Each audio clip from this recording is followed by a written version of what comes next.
Price Lord. இன்றைய தியானம் 1 யோவான் 4ஆம் அதிகாரம் 15 முதல் 21 வரை.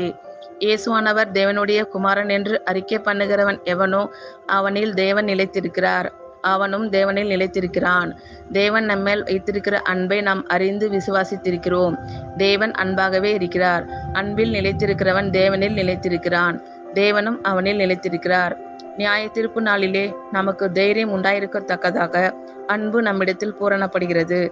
ஏனென்றால் அவர் இருக்கிற பிரகாரமாக நாமும் இவ்வுலகத்தில் இருக்கிறோம். அன்பிலே பயமில்லை. பூரண அன்பு பயத்தை புறம்பே தள்ளும். பயமானது வேதனை உள்ளது. பயப்படுகிறவன் அன்பில் பூரணப்பட்டவன் அல்ல. அவர் முந்தி நம்மிடத்தில் அன்பு கூர்ந்தபடியால் நாமும் அவரிடத்தில் அன்பு கூறுகிறோம். தேவனிடத்தில் அன்பு கூறுகிறேன் என்று ஒருவன் சொல்லியும் தன் சகோதரனை பகைத்தால் அவன் பொய்யன். தான் கண்ட சகோதரனிடத்தில் அன்பு கூறாமல் இருக்கிறவன் தான் காணாத தேவனிடத்தில் எப்படி அன்பு கூறுவான்?